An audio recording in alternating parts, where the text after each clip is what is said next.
ദേശീയ ചലച്ചിത്ര പുരസ്കാരത്തിൽ തിളങ്ങി മലയാള സിനിമ. ഉള്ളൊഴുക്കിലൂടെ ഉർവശിയും പൂക്കാലത്തിലൂടെ വിജയരാഘവനും മികച്ച സഹനടി നടന്മാർക്കുള്ള പുരസ്കാരം സ്വന്തമാക്കി. മികച്ച എഡിറ്റിംഗിനുള്ള പുരസ്കാരം പൂക്കാലത്തിലെ മിഥുൻ മുരളിക്കാണ്. മികച്ച പ്രൊഡക്ഷൻ ഡിസൈനർ 2018 സിനിമയിലൂടെ മോഹൻദാസ് കരസ്ഥമാക്കി. ഷാരൂഖ് ഖാൻ, വിക്രാന്ത് മസി എന്നിവർ മികച്ച നടന്മാരായും റാണി മുഖർജി നടിയായും തെരഞ്ഞെടുക്കപ്പെട്ടു. 12th ഫെയിലാണ് മികച്ച സിനിമ. കേരള സ്റ്റോറിയുടെ സുദീപ്തോ സെൻ ആണ് മികച്ച സംവിധായകൻ. ഉള്ളൊഴുക്കാണ് മികച്ച മലയാള സിനിമ. നോൺ ഫീച്ചർ വിഭാഗത്തിൽ MK രാംദാസ് സംവിധാനം ചെയ്ത നെകൾ പ്രത്യേക പരാമർശവും സ്വന്തമാക്കി.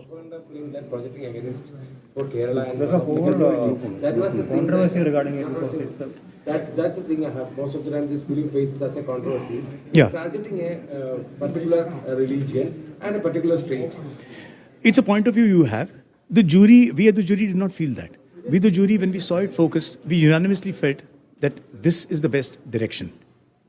But you, in the introduction, you told that you have considered the socio-political scenario also. So why haven't you considered that in this film? We considered that in this film also. And we felt that it should get the award exactly for that reason. Okay. Thank you.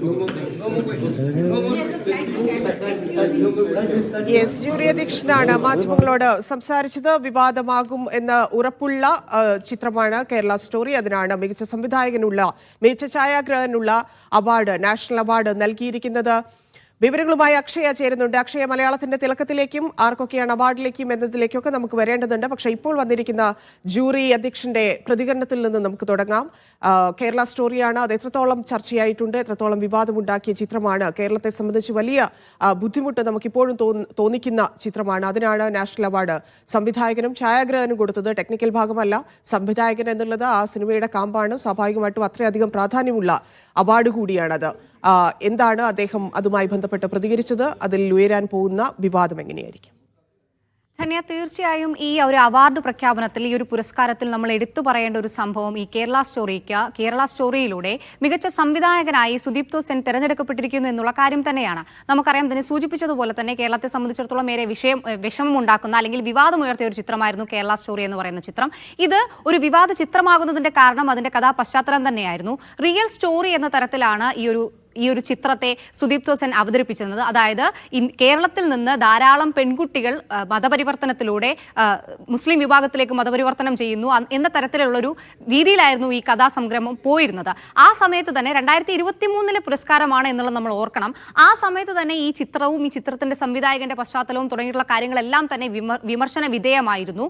ഇത്തരത്തിൽ ഈ ഒരു ചിത്രത്തിന് മികച്ച സംവിധായകനുള്ള award പുരസ്കാരം നൽകുന്നതിലൂടെ ഒരു വിവാദം തന്നെയാണ് ജൂറി സൃഷ്ടിച്ചിരിക്കുന്നതെന്ന് തന്നെ ിരിക്കുന്നു. ഇനി നമുക്ക് കേരളത്തിനകത്തുള്ള, ഇതിനകത്ത് നമുക്ക് ഏറ്റവും കൂടുതൽ സന്തോഷിക്കാനുള്ള, ഈ ഒരു സംഭവം നമുക്ക് വിഷമം ഉണ്ടാക്കുന്നുണ്ടെങ്കിൽ പോലും നമ്മൾ ഏറ്റവും കൂടുതൽ സന്തോഷിപ്പിക്കുന്ന മറ്റ് ഘടകങ്ങൾ കൂടെ അവിടെ ഉണ്ട്. നമ്മുടെ ചിത്രങ്ങളായിട്ടുള്ള ക്രിസ്റ്റോ ടോമി സംവിധാനം ചെയ്തിട്ടുള്ള ഉള്ളൊഴുക്ക് എന്ന ചിത്രത്തിനാണ് മലയാളത്തിലെ ഏറ്റവും മികച്ച ചിത്രമായി തിരഞ്ഞെടുക്കപ്പെട്ടത്. ഉള്ളൊഴുക്ക് എന്ന ക്രിസ്റ്റോ ടോമിയുടെ സംവിധാനത്തിൽ ഒരുങ്ങിയ ചിത്രമാണ്. മലയാളികളെ സംബന്ധിച്ചിടത്തോളം എക്കാലത്തും നമുക്ക് ചേർത്ത് പിടിക്കാൻ പറ്റുന്ന ഒരു ചിത്രമാണ് ഉള്ളൊഴുക്ക് എന്ന് പറയുന്ന ചിത്രം. രണ്ട് സ്ത്രീകളുടെ അവസ്ഥകളെ തമ്മിൽ കൂട്ടിയിണക്കിക്കൊണ്ട് മുന്നോട്ട് കൊണ്ടുപോയിട്ടുള്ള ചിത്രമാണ് ഉള്ളൊഴുക്ക്. ഇതിനകത്തുള്ള പെർഫോമൻസിന്, ഇതിലെ പ്രകടനത്തിന്, മികച്ച പ്രകടനത്തിനാണ് ഉർവശിക്ക് മികച്ച സഹനടിയുടെ അവാർഡ് കിട്ടിയിട്ടുള്ളത്. നമുക്കറിയാം, ഇത്തവണത്തെ സ്റ്റേറ്റ് അവാർഡ് പ്രഖ്യാപിച്ചപ്പോൾ ഉർവശിയും അതുപോലെ തന്നെ പാർവതി തിരുവോത്തും ഈ ചിത്രത്തിലെ പ്രകടനത്തിന് ഗംഭീരമായിട്ടുള്ള ഒരു മത്സരമാണ് കാഴ്ചവെച്ചതെന്ന് അന്ന് സ്റ്റേറ്റ് ജൂറി പരാമർശമുണ്ടായിരുന്നു. അത്തരത്തിൽ ഉർവശിയുടെ ഒരു നാഷണൽ അവാർഡ്, മികച്ച സഹനടിക്കുള്ള ഒരു അവാർഡ് വരികയാണ്. അതിനകത്ത് അവർ ഗംഭീരമായിട്ടുള്ള ഒരു പ്രകടനമാണ് കാഴ്ചവെച്ചിരിക്കുന്നതെന്ന് തന്നെ നമുക്ക് പറയേണ്ടി വരും. അതൊക്കെ തന്നെ മലയാള പ്രേക്ഷകരെ സംബന്ധിച്ചിടത്തോളം വളരെയധികം സന്തോഷമുളവാക്കുന്ന ഒരു വസ്തുത തന്നെയാണ്, കാര്യം തന്നെയാണ്. മാത്രമല്ല, മറ്റെടുത്തു പറയേണ്ട ഒരു അവാർഡ് എന്ന് പറയുന്നത് വിജയരാഘവനാണ്. നമുക്കറിയാം, അദ്ദേഹത്തിന്റെ സിനിമാ പശ്ചാത്തലം ഒക്കെ തന്നെ നമുക്കറിയാം.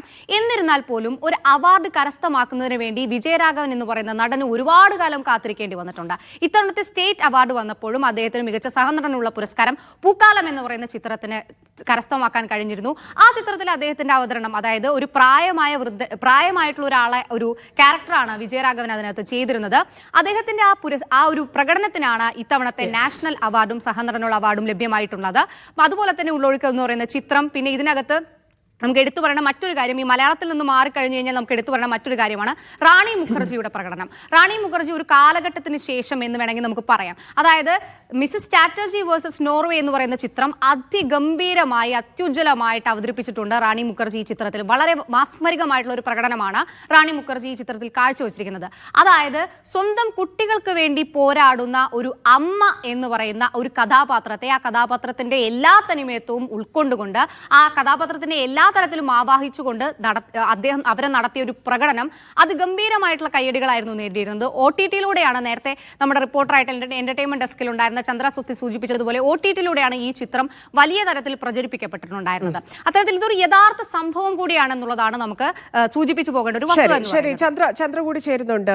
അക്ഷയ, ചന്ദ്ര, 71ാമത് ദേശീയ ചലച്ചിത്ര പുരസ്കാരത്തിന്റെ ഹൈലൈറ്റ്സ് എന്തൊക്കെയാണ്? മലയാളത്തിന്റെ കാര്യങ്ങളായിരുന്നു അക്ഷയ പറഞ്ഞുകൊണ്ടിരുന്നത്. ഒപ്പം തന്നെ തമിഴ് വലിയ രീതിയിൽ സ്കോർ ചെയ്തിട്ടുണ്ട്, എന്ന് വെച്ചാൽ ഒരുപാട് പുരസ്കാരങ്ങൾ നേടിയിട്ടുണ്ട്. വലിയ ചർച്ച ചെയ്യപ്പെട്ട, ഇല്ലെങ്കിൽ നമ്മളെല്ലാവരും കണ്ടിട്ടുള്ള സിനിമകളെല്ലാം പുരസ്കാരങ്ങൾ. യെസ്, ഞാൻ ചന്ദ്രയിലേക്ക് വരാം ഇപ്പോൾ.